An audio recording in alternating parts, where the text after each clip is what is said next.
Sleepy classes के सारे subject. मुझे पता चला था कि sleepy classes sleepy classes sleepy classes sleepy classes sleepy classes sleepy classes sleepy classes sleepy classes sleepy classes मेरा स्लीपी के साथ इंटरेक्शन हुआ। Sleepy classes sleepy classes I completely relied on your channel. Sleepy की videos भी देखी है। Sleepy classes sleepy classes is one of those मतलब institution जहाँ पे सभी टीचर अच्छे हैं।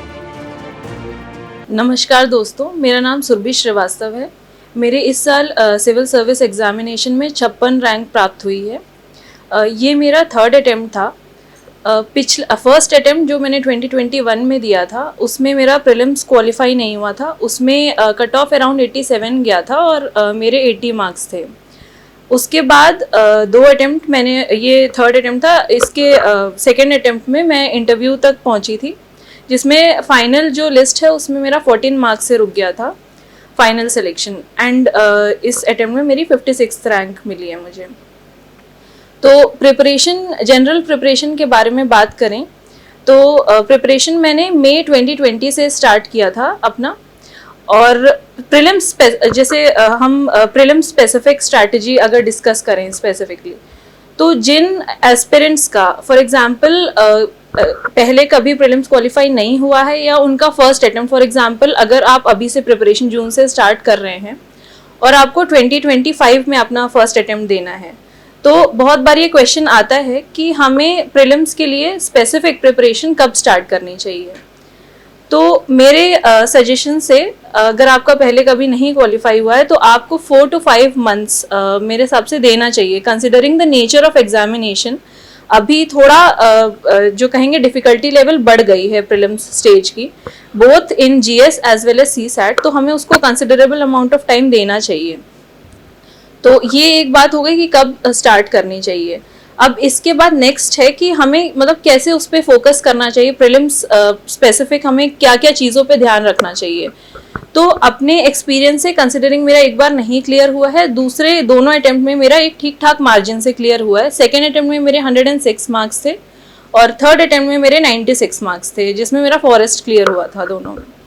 तो इसमें हम ये मैंने मतलब पहली बार कुछ मिस्टेक्स करी थी जो मैं आपको बता सकती हूँ, तो आप उसको आगे नहीं करें, जिससे कि मतलब आपका prelims by God's grace clear हो जाए। तो पहला जो मुझे लगता है सबसे बड़ी मिस्टेक मेरी थी कि फर्स्ट अटेम्प्ट में मैंने बहुत हैपजार्ड तरीके से प्रिपरेशन करी थी।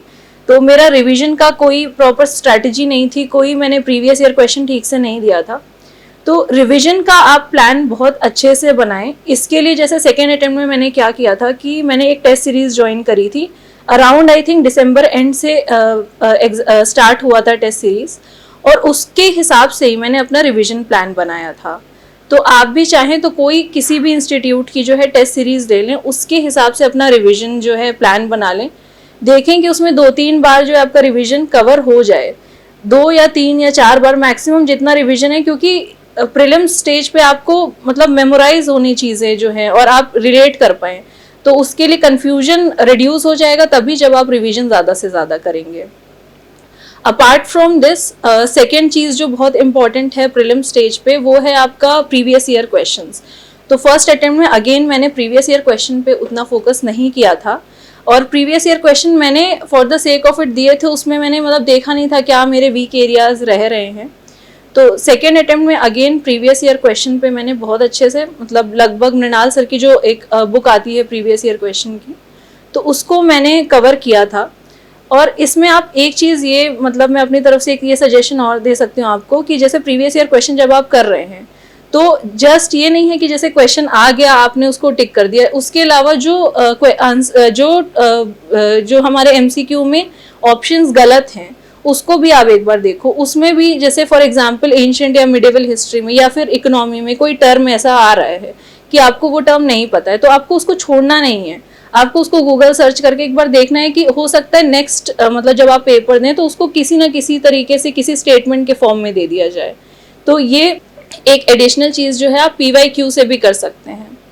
अपार्ट फ्रॉम दिस, फिर एक ये भी क्वेश्चन आता है कि हमें मतलब एक जो मैंने मतलब गलती करी थी फर्स्ट अटेम्प्ट में अपने, कि कुछ टॉपिक्स जो हैं, कुछ एरियाज जो हैं वो मेरे काफ़ी वीक थे, जिसको मैंने मोर और लेस फोकस नहीं किया था। फॉर एग्जांपल इकोनॉमिक्स हो गया, ज्योग्राफी हो गया, ज्योग्राफी का क्लाइमेटोलॉजी वाला पोर्शन लार्जली।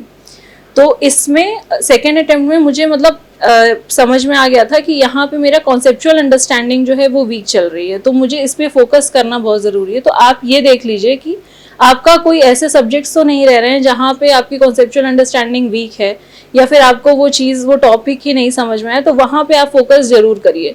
और ये पता आपको, मतलब जब आप पढ़ेंगे, जब आप मॉक्स वगैरह देंगे, तो आपको अपने आप एक बेसिक आइडिया लग जाएगा। तो वो चीज़ आप कर सकते हैं कि आपके जो बेसिक सब्जेक्ट्स हैं, कोर सब्जेक्ट्स हैं, जो पॉलिटी है, मॉडर्न हिस्ट्री है, इकोनॉमी है, ज्योग्राफी है, एनवायरनमेंट है, इसमें आपकी जो पकड़ है वो अच्छी होनी चाहिए, मतलब it should be very strong. आपको उसमें क्वेश्चंस आपका गलत नहीं होना चाहिए। इसके बाद फिर नेक्स्ट एक क्वेश्चन आता है कि हमें करंट अफेयर्स जो है उस पे कितना साल का करंट अफेयर्स जो है वो देखना चाहिए। तो करंट अफेयर्स के रिस्पेक्ट में मैंने जो है एक न्यूज़पेपर फॉलो किया था और विजन की जो मंथली मैगजीन आती है वो फॉलो करी थी। अब इसमें नोट मेकिंग का एक चीज़ होती है कि बनाना चाहिए नहीं बनाना चाहिए। तो नोट मेकिंग डेली जो है वो बहुत ज़रूरी नहीं है कि आप मतलब कंसिस्टेंटली नोट्स बनाए, उसको पढ़ना भी पॉसिबल नहीं है कि हर एक एडिटोरियल आया या हर एक न्यूज़ आई तो उसका नोट्स बनाया। मैंने एक चीज़ ही एक्स्ट्रा करी थी कि कुछ मतलब जैसे बहुत ऐसी चीज़ आ गई कि कोई ग्रुपिंग फॉर एग्जांपल न्यूज़ में है, उसके मान लीजिए आपको अभी नहीं पता है कौन कौन से देश हैं, तो ये सब एक टेलीग्राम पे ही मैंने अपने लिए ही ग्रुप, ऐसे 2 लोगों का ग्रुप बना लिया था, उसी में मैं वो फॉरवर्ड करती रहती थी। तो न्यूज़पेपर का कुछ ऐसी अलग चीज़ आ गई जो मुझे लगा कि प्रीलिम्स के पर्सपेक्टिव से इम्पॉर्टेंट है, तो वो उस तरीके से आप कुछ कर सकते हैं। डेली ज़रूरी नहीं है कि आप उसको अपडेट कर रहे हैं, कहीं कभी कभी आपको लगे कि कुछ बहुत इंपॉर्टेंट है, मिस आउट हो रहा है, तो वो आप देख सकते हैं। और मंथली मैगजीन में भी मैं ऐसे हाईलाइट कर लेती थी। मंथली मैगजीन का ये कर सकते हैं, जैसे एक इस महीने की फॉर एग्जांपल जून की, आपने जून एंड तक आएगी, मतलब तो उसको आपने नेक्स्ट मंथ पूरा पढ़ लिया 4-5 दिन में, उसका पिछले 2-3 मंथली मैगजीन्स के भी रिवीजन कर सकते हैं उसके साथ साथ, और उसका जो मतलब रिवीजन टाइम है आपका धीरे धीरे रिड्यूस हो जाएगा। तो उससे लास्ट में बहुत कंसाइज टाइप के आपको हाईलाइटेड जो पोर्शन है बहुत कम हो जाएगा वो। तो वो 130 या 120 पेज की जो मंथली बुकलेट है वो मुश्किल से 10-15 पेज की रह जाएगी, तो वही आप जो है लास्ट में रिवाइज कर सकते हैं। तो करंट अफेयर्स आप इस तरीके से देख सकते हैं। अपार्ट फ्रॉम दिस एक और क्वेश्चन आता है मॉक्स कितने देने चाहिए। तो मॉक्स में अगेन जैसे आपने जो भी टेस्ट सीरीज आपने अवेल करी है तो उसका कोशिश करिए मॉक जितने उसके 30-35 मॉक्स हैं तो वो आप पूरे दे दीजिए। इसके अलावा जैसे मॉक में एनालिसिस, अब बहुत बार हम लोग क्या करते हैं मॉक दे देते हैं, कुछ उसका एनालिसिस नहीं करते हैं, बस स्कोर देख के हम मतलब संतुष्ट हो जाते हैं कि ठीक है, अगर अच्छा स्कोर आ गया तो ठीक है, खराब स्कोर आ गया तो फिर हम बहुत परेशान हो जाते हैं। तो इसमें हमें मतलब एक चीज़ ये देखनी चाहिए, आपको मॉक के स्कोर से नहीं ज़्यादा घबराना चाहिए, आपको ये चीज़ देखनी चाहिए मेरा गलत कहाँ पे हो रहा है।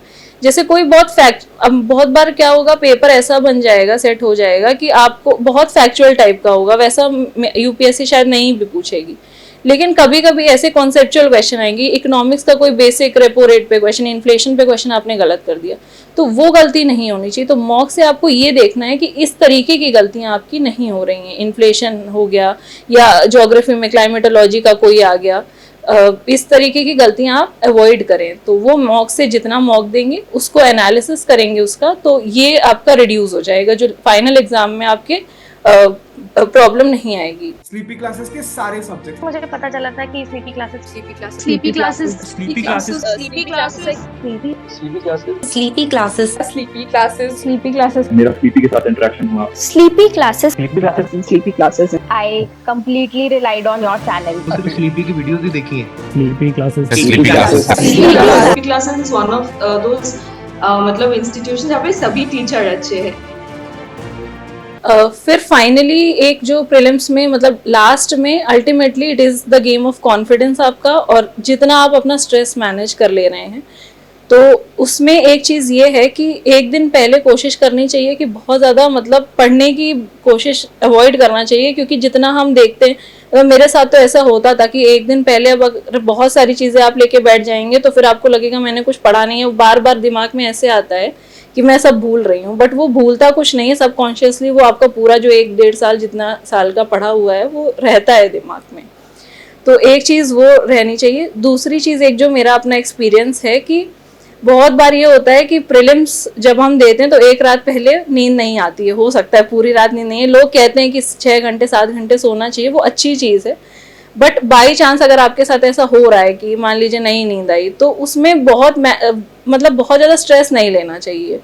रेस्ट कोशिश करना चाहिए, रेस्ट आप अपनी बॉडी को दें, हाइड्रेटेड रखें, बट बहुत ओवरलोड नहीं लें इस चीज़ का कि मुझे नींद नहीं आ रही, क्योंकि दोनों अटेम्प्ट में मेरे साथ ऐसा हुआ था और फॉर्चुनेटली सेकेंड अटेम्प्ट में मेरा क्लियर हो गया, ठीक ठाक मार्जिन से क्लियर हो गया।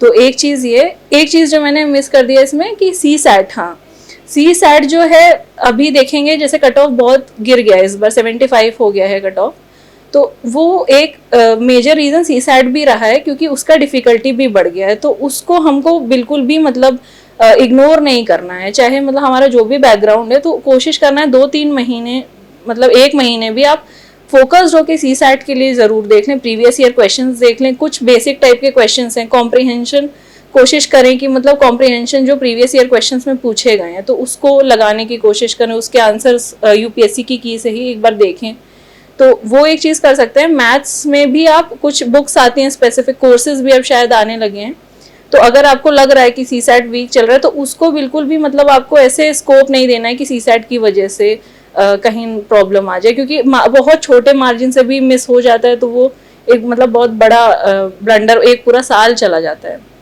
तो उसको भी बिल्कुल स्कोप नहीं देना, उसमें भी उतना ही एफर्ट लगाना है।